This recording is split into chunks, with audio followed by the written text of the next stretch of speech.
একবার কল্পনা করে দেখো, তুমি যা দেখছো তোমার আশেপাশে, যাকে তুমি চিনেছো এতদিন, সে কি সত্যিকারেরই সেই? তার মুখোশের আড়ালে কি লুকিয়ে আছে অন্য এক মুখ? এমনই রহস্যে বাঁধা এবং ভাবিয়ে তোলার মতো গল্প আজকে আমি নিয়ে চলে এসেছি। মুখোশ। দ্য ক্যান্ডেলসে আপনাদেরকে অসংখ্য অসংখ্য অসংখ্য ধন্যবাদ এই গল্পটি শোনার জন্য। অবশ্যই পুরো গল্পটা শুনবেন।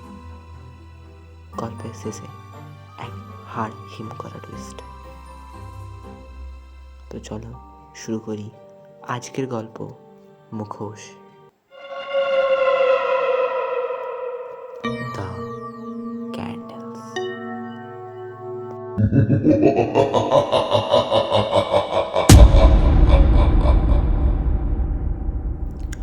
সকালে খবরের কাগজটা একটু উল্টে পাল্টে দেখছিলাম। যে খবরগুলো একটু রোমাঞ্চক লাগে সেগুলো একটু ভালো করে পড়ি। কিছুক্ষণ পড়ার পর আজ নিতেনকে ফোন করলাম। নিতেন, বাড়িতে আছিস? না, তোর ঘরে। ফোনটা কেটে গেল। নিতেন নিচ থেকে ডাক দিল। বারান্দা দিয়ে মুখ বাড়িয়ে দেখি ওর সাথে বছর 8 একটি বাচ্চা। আসছি, দাঁড়া। নিতেন যেতেই ও আমায় বলল, খালি আছিস? মানে কাজ টাজ নেই তো? না, আপাতত নেই। তাহলে চল ঘুরে আসি। নিতেন কানে কানে বলল, বন্দুকটা নিয়ে রাখ। আসলে আমাদের এই গ্রামে, তবে এখন প্রায় শহর, টাউন বলা চলে, একটি প্রাইভেট গোয়েন্দা কমিশন তৈরি করেছেন গ্রাম প্রধান হরিচরণ বিশ্বাস। আর তার গোয়েন্দা কর্মীর প্রধান হলো নিতেন ও আমি তার অ্যাসিস্ট্যান্ট। আমাদের সুরক্ষার জন্য 2টি বন্দুক দেওয়া হয়েছে, নর্মাল রেঞ্জের আর কি। আমরা চললাম গ্রামের এক দামি মাস্ক দোকানের দিকে। নামটা স্টাইলিশ বটতলা মাস্ক কোম্পানি। নিতেনের সাথে থাকা ছেলেটি হলো নিতেনের কাকার ছেলে। সকাল থেকে ও মাস্ক কেনার বায়না ধরেছে। ছোটদের আর কি, বাঘ, সিংহ, হাতি এসব নিয়েই মেতে ওঠে। ওদের কাছে মুখোশ বলতে ওই। তবে আমরা যেখানে যাচ্ছি সেটা কোনো ছোটোখাটো মুখোশের দোকান নয়। সেখানে আসল মানুষের মতো মুখোশও পাওয়া যায়। তবে যার মুখোশ বানাতে দিতে হবে তার ছবি হলে চলবে না, চাই আসল মানুষটাকে। দোকানের সামনে যেতেই লক্ষ্য পড়ল দোকানে একটি মস্ত বড় তালা ঝুলছে। পাশের চা দোকানের মালিককে জিজ্ঞেস করায় সে বলে, গত 1 মাস হলো দোকান তো বন্ধই আছে। নিতে এগিয়ে গেল দোকানের দিকে। আমিও দেখলাম যে তালাটি দেওয়া আছে তাতে ধুলো জমে। ধুলো জমলেও 1 মাসের তুলনায় তো খুবই নগণ্য।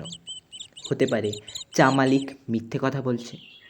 গত 1 মাসে একটি তালায় ধুলো জমবে না এটা কখনোই সম্ভব নয়, তারও আবার রাস্তার ধারের দোকান। নিতেন চোখ না সরিয়ে বলে, তুই সোনুকে বাড়িতে দিয়ে আয়, আর পারলে একটা মুখোশ কিনে দিস। ঠিক আছে। এই দোকান থেকে কিছু দূরেই একটি বট গাছের তলায় ত্রিপল পেতে এক বুড়ো মানুষ ঢেলে কিছু খেলনা বিক্রি করছিল। সেখান থেকে একটি মুখোশ কিনে দিলাম ওকে। সোনুকে মুখোশটা কিনে দেওয়ার পরেই ও আনন্দে লাফাতে থাকে এবং ছুটতে থাকে। আমি টাকা মিটিয়ে ওর পেছনে আসি, কিন্তু হঠাৎ একটি মারুতি পাশ দিয়ে আসে এবং সোনুকে টেনে নেয় ভেতরে। আমি চিৎকার করলেও কোনো সাড়া, আর মারুতি তো থামেই না। বন্দুক বের করে চাকায় মারলেও ঘুরন্ত চাকায় এই নর্মাল রেঞ্জের বন্দুকে কোনো প্রভাব পড়ে না। আমি দৌড়ে নিতেনের কাছে যাই। আমি অবাক, কারণ নিতেনও সেখানে নেই। চাওয়ালাকে জিজ্ঞেস করায় সে প্রথমে আব ঘিটল। বন্দুক দেখিয়ে জোর করায় সে চমকে গিয়ে বলল, বলছি। তার কথা শুনেই বুঝলাম নিতেনও কিডন্যাপ হয়েছে। চাওয়ালা দেওয়া তথ্য এই যে, একটি কালো রঙের গাড়ি থেকে মাস্ক পরা কয়েকজন এসে হঠাৎ পেছন থেকে নিতেনকে ধরে নিয়ে যায়। নিতেনের শ্রবণ শক্তি অনেক ভালো, সেক্ষেত্রে এ ঘটনা ঘটার কথা নয়। রাস্তার দিকে তাকিয়ে দেখি ধুলো উড়ে যাচ্ছে সোজা হাইওয়ের দিকে। সুতরাং গাড়িটি এইমাত্র বেরিয়েছে। নিতেনের বাইকটা নিয়ে সোজা হাইওয়ের দিকে ছুটলাম। সেখানে গিয়ে গাড়িটিকে খুঁজে পাবো না জানতাম, যদি কোনো ক্লু পাই, তাই আসা। চারিদিক ভালো করে লক্ষ্য করলাম। রাস্তার মোড়ে জুয়েলারি দোকানে সিসিটিভি ক্যামেরা লাগানো দেখে আমি সেখানে যাই ও সিসিটিভি ফুটেজ দেখি। দেখলাম 8:05 একটি কালো জিপ বটতলা থেকে উত্তর হাইওয়েতে বাঁকে এবং কিছুক্ষণ দাঁড়ায়। তারপর গাড়িটি পিছিয়ে এসে দক্ষিণ হাইওয়ের দিকে চলে যায়। মাথায় ঢুকলো না গাড়িটি কেন সেখানে দাঁড়ালো। ফুটেজটা আমার ফোনে নিয়ে নিলাম। তারপর গ্রাম্য থানায় বড়বাবুর বাড়ি চললাম। বাড়িতে এখনও খবর যায়নি। কি হবে জানি না। হ্যাঁ, আগে থেকে বন্দুক নিয়ে রাখার কারণটা বলে রাখি। আগের দিন একটা ঘটনা ঘটেছে যে সুধীরবাবু নাকি মার্ডার হয়েছেন, আর তা করেছেন নাকি বড়বাবু। এটা সত্যি কি মিথ্যা কেউ জানে না, কিন্তু সবথেকে বেশি প্রমাণ হচ্ছে ওই সিসিটিভি ফুটেজে বড়বাবুর মার্ডার করার সেই ঘটনাটা। সত্যি পুরো হুবহু মিলে যায় বড়বাবুর দৈহিক গড়নের সাথে এবং মুখের মিলের সাথে, কিন্তু ওটা যে সত্যি বড়বাবু ছিল তার কোনো প্রমাণ এখনও পর্যন্ত নেই। রাত্রের ওই সুধীরবাবুর মার্ডারের ঘটনাটা বুঝতে না পারায় আমি চললাম বড়বাবুর কাছে ব্যাপারটা বোঝার জন্য। আজ তিনি থানায় যাননি, বাড়িতেই ছিলেন। বাড়িতে গিয়ে সোজা উঠলাম তার ঘরে যেতেই সে হঠাৎ চমকে গিয়ে আমার দিকে ফিরে বলল, কে কে কে? ও, তুই? আয় বস। রামু, এই রামু, এক কাপ চা কর তো কি। বড়বাবু এক নিঃশ্বাসে কথাগুলি বলল। না না, আমি চা খাবো না।